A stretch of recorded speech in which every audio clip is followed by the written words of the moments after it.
Hey friends, welcome back. I'm Amanda. This is the Happy Homestead, and I have apples. I don't have a lot, 6 to be exact, that are left over sitting in our hanging fruit basket. And while some of them still look really good, others are just getting a little soft. So I'm gonna do double duty with these apples today. First, we're going to get the cores out, and I'm gonna show you how to make your own apple cider vinegar with the mother. And then with those apples, we're gonna go ahead and put together an apple galette for dessert tonight. A really quick, kind of rustic dessert. I'm calling it a galette, and I'm actually doing it in a pie dish, but it's so easy, so delicious, and we're gonna make it a little bit different and more beautiful today than standard. So first thing I'm gonna do is get these cores out. I have 4 cores in here that look bad, but they were in the freezer. I just took them out of the freezer last night. I saved them because I want to make sure I use them for our apple cider vinegar. I also have a half-gallon mason jar, and so as I'm cutting these apples, I'm just going to throw the core in here. In fact, we'll start with these.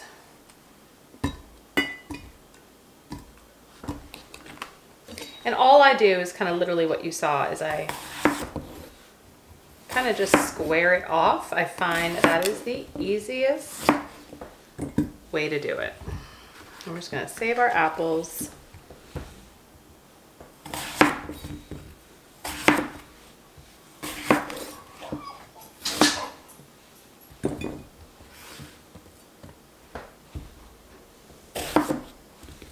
These are apples that I picked off of the trees up in just outside of Pittsburgh, Pennsylvania. I was there for a trip and decided to go get some apples. Marley, I'm sorry, you cannot go outside. Sorry about that, guys.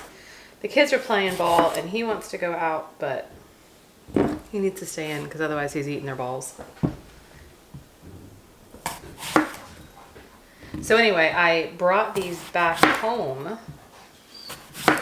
on the plane, and so we really need to get these used up. Now, for these parts that are just a little sketchy, I'm gonna cut that off for the compost. This core that looks a little sketchy, I'm just gonna try to just use half the core. All right, last apple.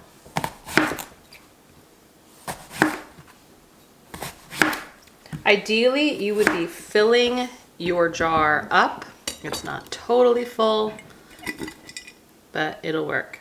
Okay, before we move any further, I'm just gonna throw my apples in a bowl and put some lemon juice on them, just to prevent them from turning all brown right away before we get to them with our galette.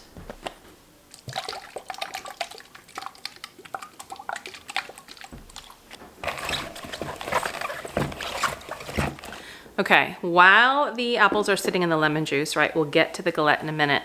We're gonna go ahead and focus on the apple cider vinegar. So ideally, this would, like I said, would be filled, maybe not to the top, right, but a couple of inches below the rim. The key to getting this ferment going properly, minimizing risk of other bacteria, etc., is having some already raw with the mother apple cider vinegar. And you're gonna hear and see that on labels, with the mother. What is that? It's basically, it's almost similar to a Scooby, right? A kombucha Scooby. It's basically the healthy bacteria that goes ahead and does the fermentation process. And so you want the mother because it looks cloudy when you're looking in some apple cider vinegar bottles. It looks cloudy, it looks like maybe there's something floating in there. That is what you want. So this is some home brewed apple cider vinegar from last year, and it already has part of the mother in it. I'm just going to put some of this in here to help jumpstart the fermentation process.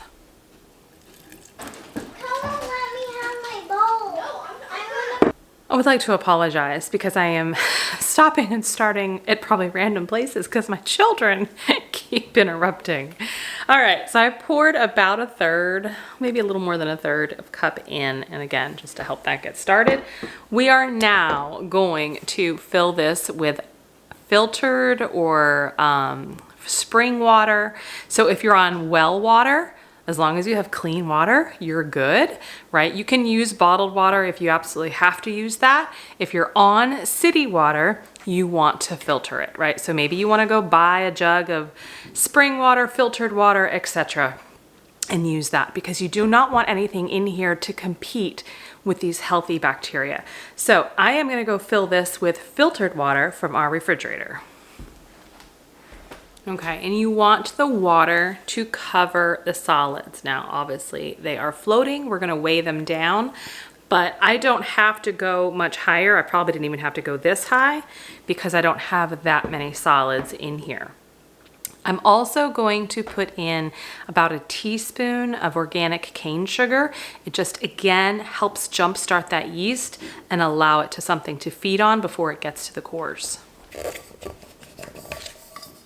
Not even measuring, just kind of putting that in. So I have these fermentation weights, and if you click the link down below for my Amazon storefront, it's just a link that kind of shows all my favorite products, and this is one of them. These are glass weights that I use for just about all of my fermentation projects. So I'm just going to put the weight in.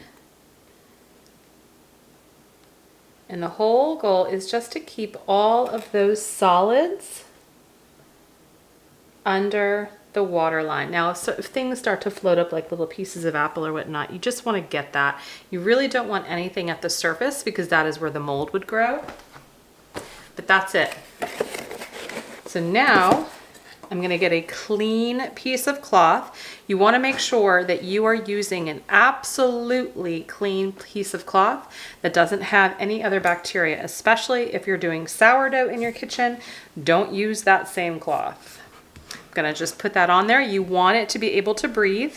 That's what helps the fermentation process go. And then I write on it because it just washes off when I need it to. And I write basically ACV and then the month and the year. And that is it. It's so easy. And so this now needs to ferment. Now, guys, to have the really good apple cider vinegar, you want it to go for about a year. The one I had in that blue bottle, it was about a year. So I try to do this a couple of times a year, and then you'll filter it out. But I'm going to store this in the back of my pantry. It's going to be dark, but it's still getting airflow. I don't need to touch it. I can kind of forget about it.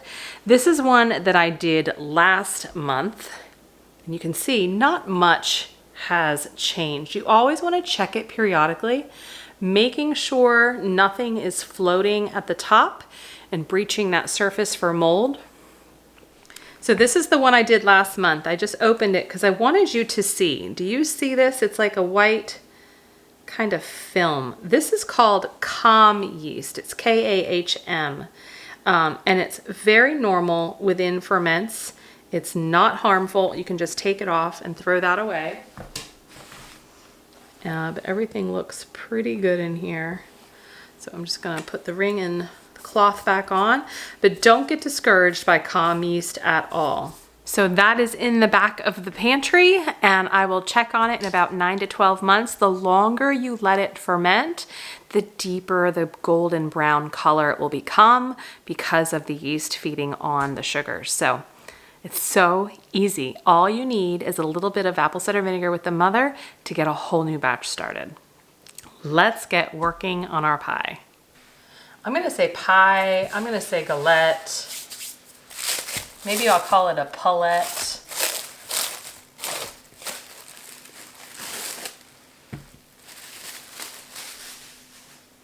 First, I need to get my pie crust rolled out. I made this the other day, and it's just been sitting in the refrigerator. It's kind of sticky, so I'm really flouring it up well.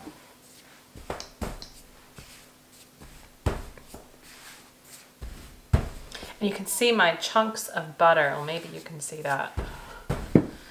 because I usually make my pie crusts in my food processor. But this particular time, I just didn't feel like getting the food processor dirty.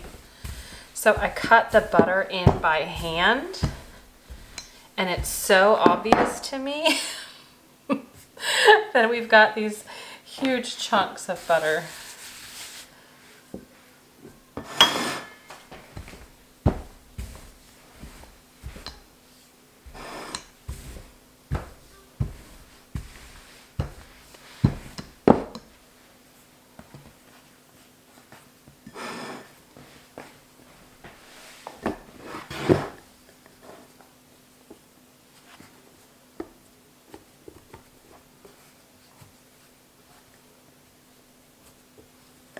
Okay, I am not making this like a beautiful pie crust, right? I just want it to kind of fit in here. It's gonna look more rustic. It's gonna be gorgeous the way it's gonna be. So I'm not gonna worry about any of this. I'm gonna set this aside, and now we're gonna work on our apples. Okay, so what I wanna do is I wanna slice these very thin and keep the piece, the whole piece intact with the slices. I'm just gonna leave it like that. And I'm gonna do that for every piece I have here.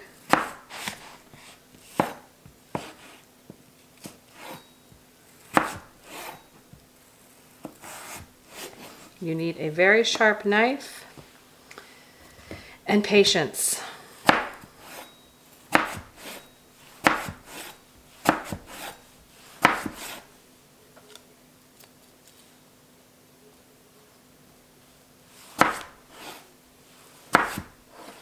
All right, I think I got enough here. And I've been snacking because they're good.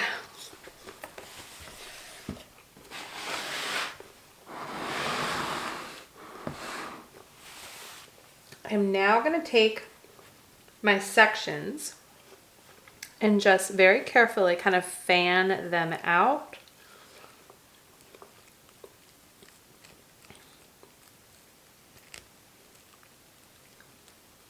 Best you can. I want to do it in different directions, upside down, right side up. I want there to be beauty and texture within the galette.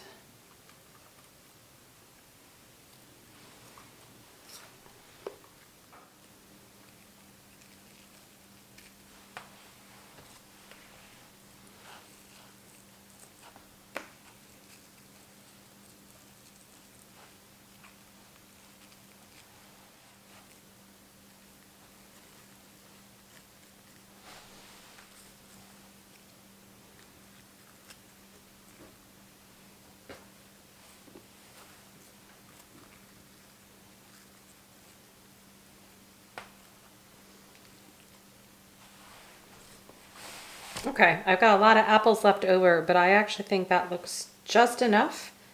You could keep layering if you wanted to on top. Like I could put some right there. The whole point is just to make it really rustic, but also visually interesting, right? It doesn't have to look perfect, but you do want it to be interesting. All right, that's good. So now we're going to sprinkle some brown sugar, some cinnamon. So I'm just taking some brown sugar,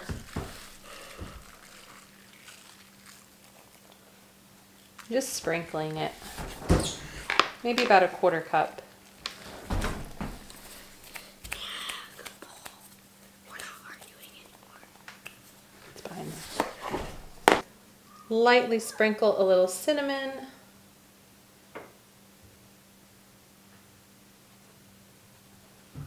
And last but not least, I'm just gonna take some pieces of butter.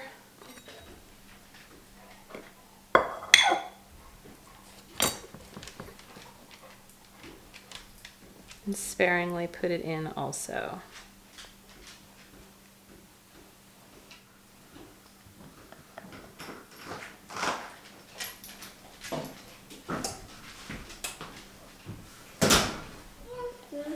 have my oven heating up to 375 degrees. As soon as that is ready, this is gonna go in.